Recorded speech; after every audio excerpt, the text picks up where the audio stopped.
नमस्कार, आप देख रहे हैं सिटी तहलका और मैं आपके साथ वंदना कादियान। तो चलिए शुरुआत करते हैं दिन भर की मुख्य गतिविधियों के साथ। गाओसर में एक युवक की संदिग्ध परिस्थितियों में मौत का मामला आया सामने। परिजनों ने जताया हत्या का शक। पुलिस ने परिजनों की शिकायत पर हत्या का मामला दर्ज कर आरोपियों की धरपकड़ के प्रयास किए तेज। संभालका के गांव नामुंडा में ठेके पर जमीन लेकर खेती कर रहे कई किसानों की फसल हुई बर्बाद। रजबाहे का बांध टूटने से बर्बाद हुई किसानों की मेहनत, प्रशासन पर लगाए लापरवाही के गंभीर आरोप। संभालका से कांग्रेस विधायक धर्म सिंह छोकर के तमाम ठिकानों पर आयकर विभाग की छापेमारी 36 घंटे से जारी। 36 घंटे बीत जाने के बाद भी आयकर विभाग के हाथ खाली, सूत्रों के हवाले से आई खबर। औद्योगिक नगरी पानीपत में ऑनलाइन ठगी का गिरोह सक्रिय। ठग बैंक खाते की जानकारी लेकर उपभोक्ताओं के खाते कर रहे साफ।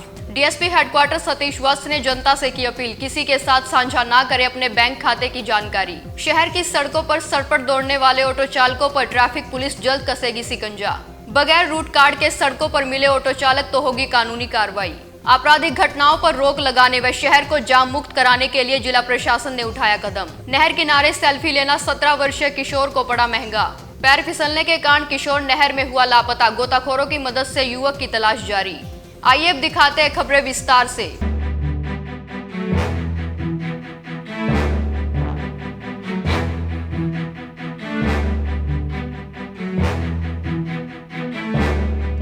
शहर की सड़कों पर सरपट दौड़ने वाले ऑटो चालकों पर ट्रैफिक पुलिस जल्द कसेगी शिकंजा। बगैर रूट कार्ड के सड़कों पर चले तो होगी कानूनी कार्रवाई। क्राइम के साथ साथ ट्रैफिक जाम से भी मिलेगी निजात। अब शहर में कोई भी ऑटो पुलिस की अनुमति के बगैर सड़कों पर नहीं दौड़ पाएंगे। इसके लिए पुलिस विभाग ऑटो रिक्शा चालकों को आई कार्ड जारी करेगा। पुलिस विभाग ने यह निर्णय शहर में आपराधिक घटनाओं को रोकने की दृष्टि से लिया है और योजना को लागू भी कर दिया गया है। जो हमारे पानीपत शहर और इसके साथ लगते इलाके में यानी पानीपत जिले में जो भी ऑटो चल रहे हैं, इनको हम जिस भी ऑटो के सभी डॉक्यूमेंट्स जिसमें RC, driving licence, insurance, permit, pollution, अगर ये सभी कागज़ जिस भी ऑटो के पूरे हैं वो उसको पुलिस द्वारा फ्री स्टिकर दिया जा रहा है, ताकि वो स्टिकर उसके टम्पू पे ऊपर लगाया जाए, जिससे टम्पू का ये पता लग जाए भाई इस टम्पू के सभी कागजात पूरे हैं। तो इस संबंध में हमने 31 मार्च तक सभी ऑटो वालों को टाइम दिया हुआ है। भाई 31 मार्च तक अपना स्टिकर कागज़ कंप्लीट करके अपना स्टिकर लगवा लें, नहीं तो 31 मार्च के बाद सभी ऑटो वाले जिनके कागज़ कंप्लीट नहीं पाएंगे उनके चालान किए जाएंगे। ट्रैफिक पुलिस के इंचार्ज विकास चहल ने जानकारी देते हुए बताया कि शहर की सड़कों पर लगभग 3000 ऑटो रिक्शा दौड़ रहे हैं। यातायात नियमों की पालना न करने से जहां यातायात व्यवस्था लगातार बिगड़ती जा रही है, वहीं कई आपराधिक घटनाओं में ऑटो रिक्शा चालक भी शामिल पाए गए हैं और इसी के मद्देनजर पुलिस ने अब ऑटो चालकों को गाड़ी के सभी दस्तावेज, आरसी, लाइसेंस, पोल्यूशन सर्टिफिकेट जमा कराने के सख्त निर्देश दिए हैं। अगर उसके बाद भी ऑटो चालक बगैर कार्ड के दौड़ते मिले तो उन पर शिकंजा कसा जाएगा। ब्यूरो रिपोर्ट, सिटी तहलका।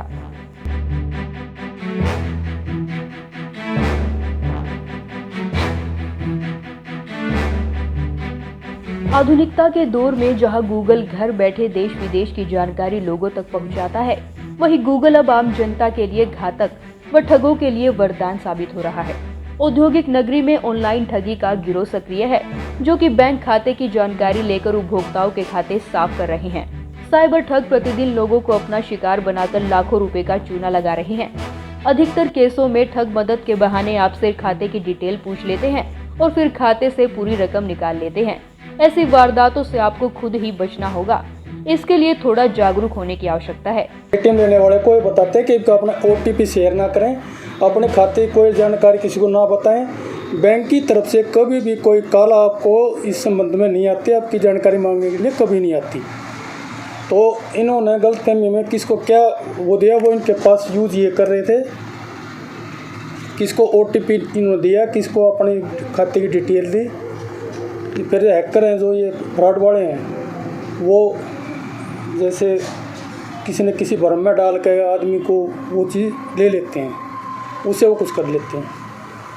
सर, पीड़ित पक्ष का आरोप है कि उन्होंने जो है कस्टमर केयर के जो है पंजाब नेशनल बैंक के कस्टमर केयर नंबर पे कॉल किया है, वहाँ से उनके साथ फ्रॉड हुआ है। कस्टमर केयर की हर चीज़ की रिकॉर्डिंग होती है, उसकी रिकॉर्डिंग निकलवाई जा सकती है, देख सकते हैं। कस्टमर केयर की तरफ से कभी भी नेवर, हर एक बैंक का कस्टमर केयर है, कभी कोई फ्रॉड नहीं होता। इनका लड़का यूज़ करता था, ये खुद यूज़ नहीं कर रहे उसको नेट बैंकिंग को।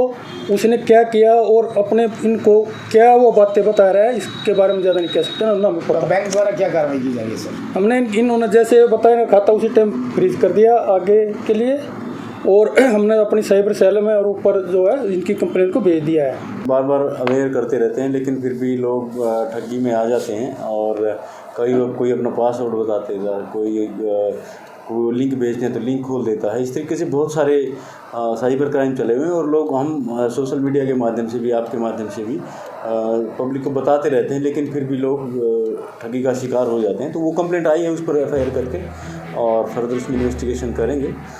एक साथ ठगी के 3 मामले सामने आए हैं। बैंक मैनेजर सतबीर सिंह ने कहा कि बैंक द्वारा किसी भी उपभोक्ता को खाते की जानकारी लेने के लिए कभी कोई फोन नहीं किया जाता। बैंक कस्टमर केयर से किए जाने वाले या आने वाले हर फोन की रिकॉर्डिंग्स होती हैं। उन्होंने जनता से अपील करते हुए कहा कि किसी के साथ भी अपनी निजी जानकारी साझा ना करे तो ऑनलाइन ठगी से बचा जा सकता है।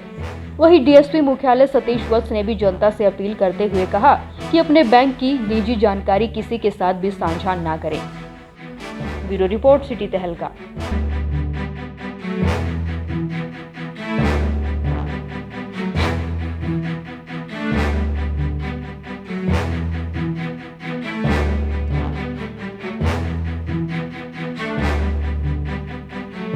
सोचिए कैसा लगता है जब आपकी आंखों के सामने आपकी लंबे समय की मेहनत एक ही पल में बर्बाद हो जाती है।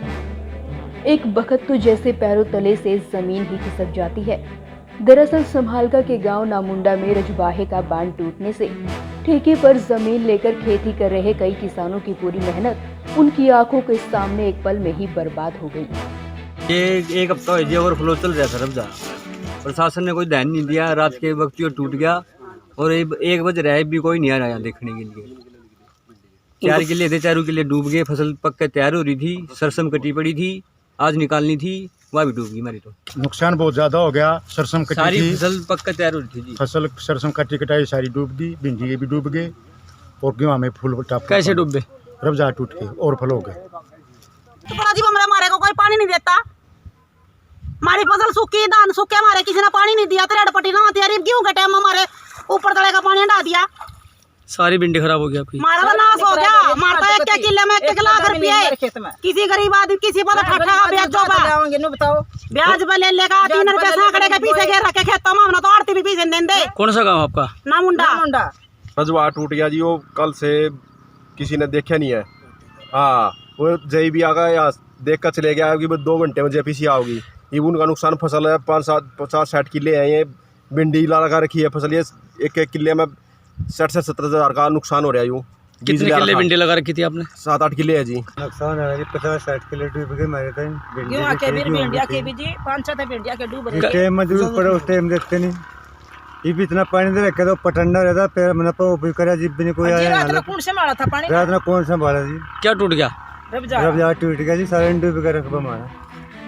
मायूस किसानों ने जानकारी देते हुए बताया कि पिछले 1 सप्ताह से रबजाह ओवरफ्लो चल रहा था, लेकिन प्रशासन की ओर से कोई ध्यान नहीं दिया गया। रात के समय रजबाहे का बांध टूट गया और कई एकड़ जमीन जलमग्न हो गई। वहीं गुस्साई महिला किसानों ने प्रशासन पर लापरवाही के गंभीर आरोप लगाए और कहा कि जब फसलों के लिए हमें पानी की आवश्यकता होती है तब दिया नहीं जाता और अब लापरवाही के चलते हमारी फसलों को जलमग्न कर खत्म कर दिया गया। किसानों ने सब्जियों सहित अलग अलग तरह की फसलें उगाई हुई थी जो कि जलमग्न होने के कारण पूरी तरह से नष्ट हो चुकी हैं। संभालका से सिटी तहलका के लिए रतनलाल की रिपोर्ट।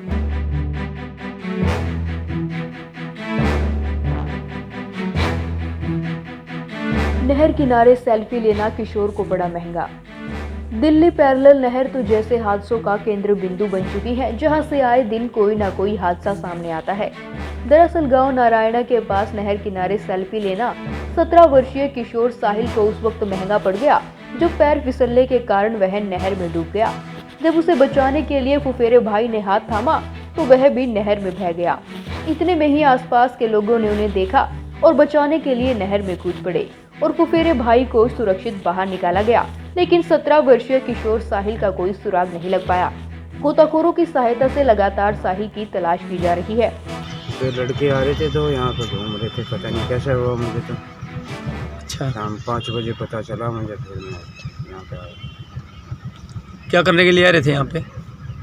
मजदूरी कर रहे थे यहाँ पे। कितने दिन से? हो गया 1 महीना।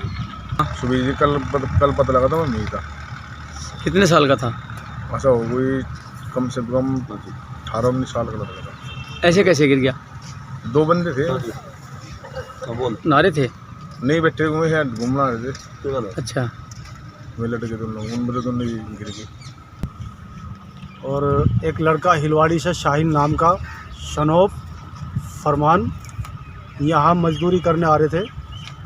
बेलदारी करते थे वे लड़के। कौन से गांव में? नरेना में। अच्छा, बेलदारी करते थे और यहाँ पे एक छुट्टी करके नहर पे घूमने आ गए।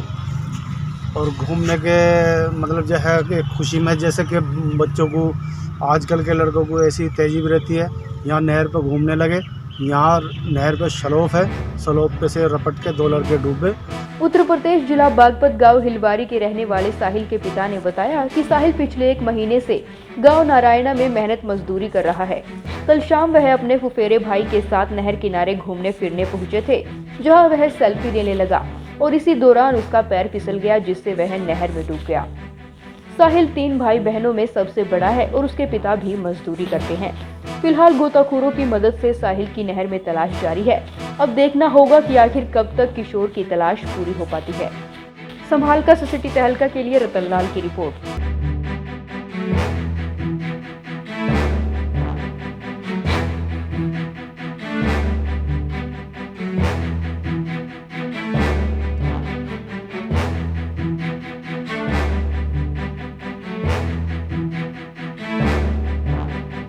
संदिग्ध हालात में युवक की मौत। गांव ओसरा में एक युवक की संदिग्ध परिस्थितियों में मौत का मामला सामने आया है, जहां परिजनों ने हत्या का शक जाहिर किया है और पुलिस प्रशासन से आरोपियों पर कड़ी कार्रवाई की मांग की है। परिजनों ने जानकारी देते हुए बताया कि युवक के शरीर पर चोट के निशान हैं, जिससे साफ तौर पर जाहिर होता है कि उसकी हत्या की गई है। जो ये कार्रवाई की बात चल रही है पुलिस प्रशासन की ओर से, इससे हम बिल्कुल संतुष्ट नहीं हैं। पुलिस प्रशासन पहले ही कह रहा है कि कोई निर्दोष ना फंस जाए, हम पहले जांच करेंगे। हमारा लड़का एक्सपायर होया, जवान लड़का था, अकेला लड़का था।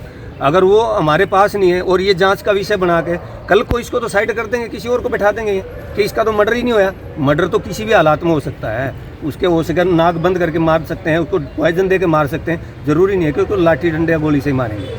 मर्डर तो मर्डर है, लेकिन जो ये पुलिस की कार्रवाई है इससे हम संतुष्ट नहीं है। इसमें कहीं ना कहीं लोचा हमें लग रहा है और अभी भी ये बोल रहे हैं हम जाँच करेंगे। सवेरे 3 बजे से हमने इनको इतला किया है, हमारे पास आए, ये घर पे आए 5 बजे, ये गए भी हैं, उसके वहाँ ताला बंद था, वहाँ ताला बंद ही रहेगा। लेकिन ये जब तक उसको अरेस्ट नहीं करेंगे तब तक हम संतुष्टि नहीं मानते। घर वाले इसके अमन के फादर ने दरखास्त दी भाई कल शाम ने 4 बजे गया था और रात को 3 बजे पवन और एक उसका भाई उसको घर पर मृत अवस्था में छोड़ गए, जिनको ये GH लेकर आए तो वहाँ मृत घोषित कर दिया। उनके खिलाफ 302-34 का पर्चा दर्ज करके अभी पोस्टमार्टम कराएंगे, आगे परिजन सर गिरफ्तारी की मांग कर रहे हैं। हाँ, अभी सामने जांच करेंगे उनको, एक बार पोस्टमार्टम होने के बाद वो सामने जांच करेंगे, आगे तो कार्रवाई होगी। युवक कल दोपहर करीब 2 बजे बाइक लेकर घर से मतलोडा के लिए निकला था, जिसके बाद वह रात भर घर नहीं लौटा।